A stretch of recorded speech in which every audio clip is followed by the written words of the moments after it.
itu melalui badan hukum karena memang itu harus ditanya kepada Harvey, ya. Karena kalau di situ berarti kalau dia keluar dari dia itu Harvey jual falas, ya.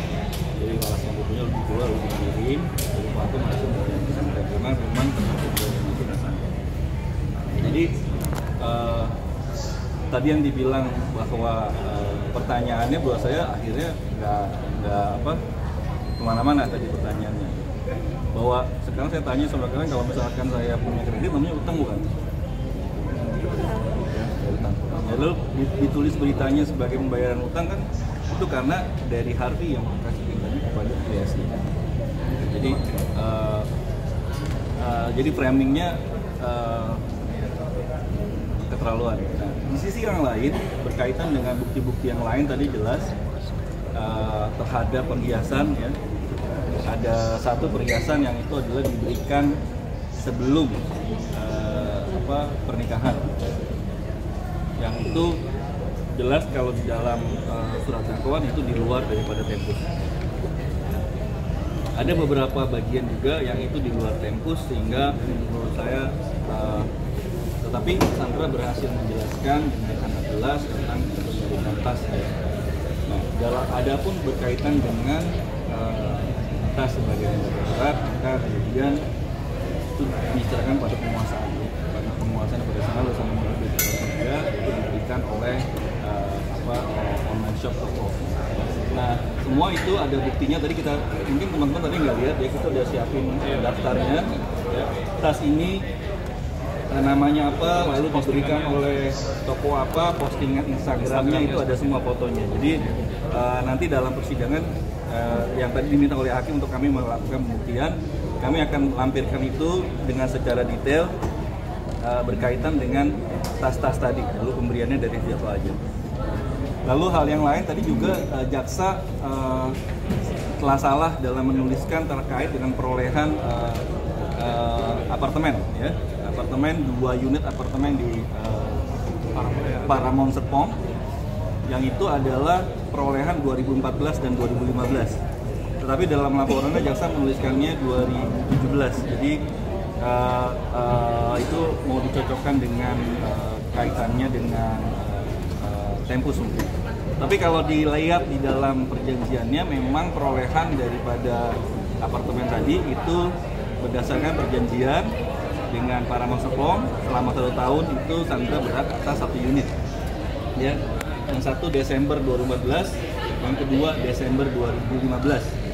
Dan di dalam berkas daftar bukti yang dituliskan oleh JPU tadi juga kami keberatan karena nomor blok dan nomor unitnya salah. Jadi kalau nomor blok sama nomor unitnya salah, jangan sampai nanti punya orang yang disita, orang jadi punya masalah.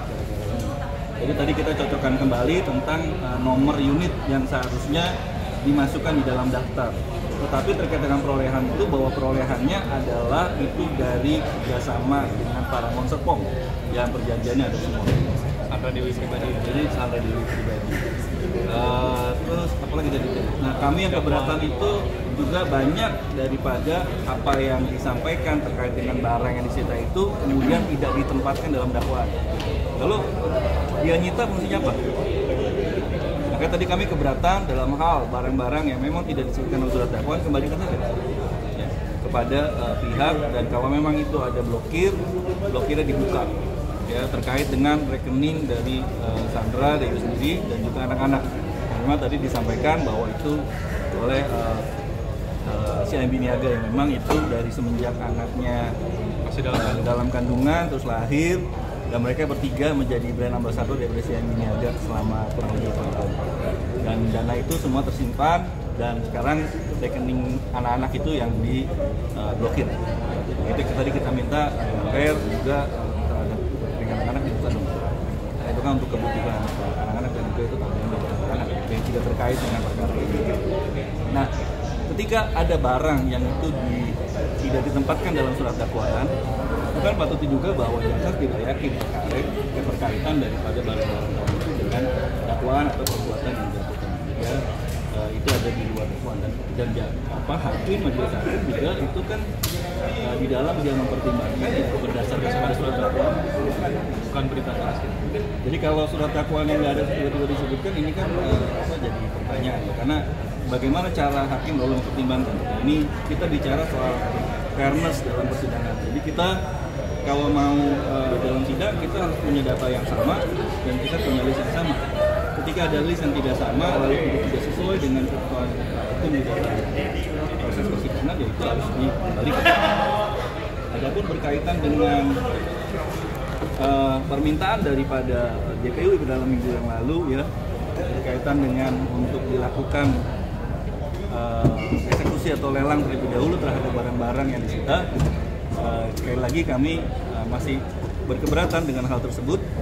Yang pertama, di dalam persidangan kemudian juga misalkan terhadap tas itu JPU juga tidak berhasil tentang membuktikan kaitan dengan kepemilikan tas tadi ya, asalnya. Yang kedua juga berkaitan dengan yang lain, itu kayak merujuk pada pasal 45, maka harusnya barang yang dapat dilakukan lelang terlebih dahulu itu adalah terkait dengan barang yang cepat rusak atau barang yang gampang busuk, kayak misal makanan ya, beras, makanan, buah-buahan.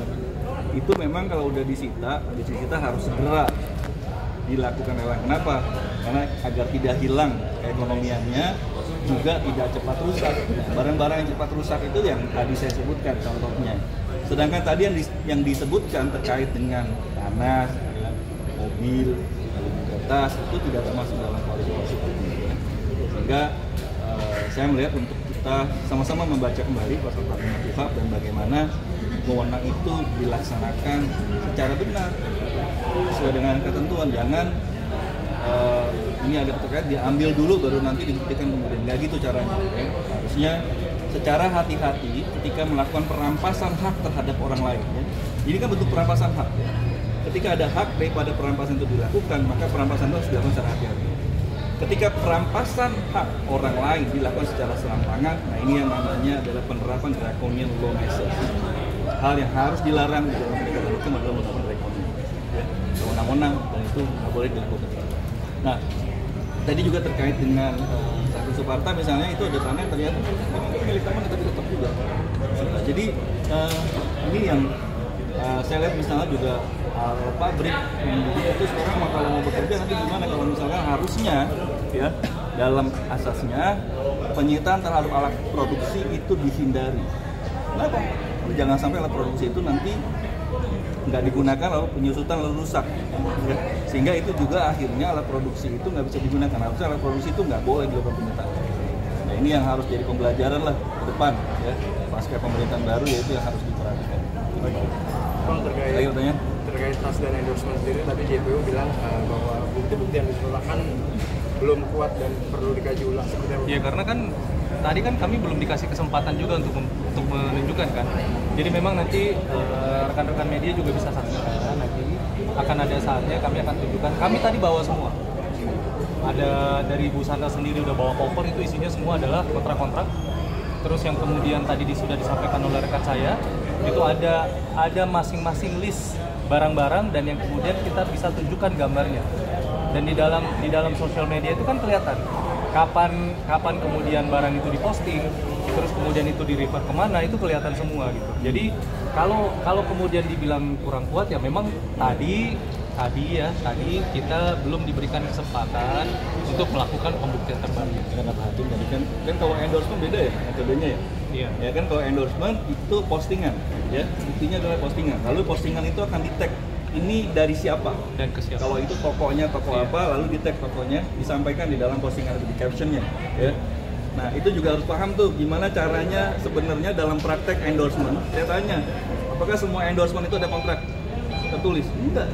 Sepanjang dia posting lalu disampaikan posting itu dikirim kepada si endorser atau video itu dikirim kepada endorser, itu sudah selesai kontraknya ya.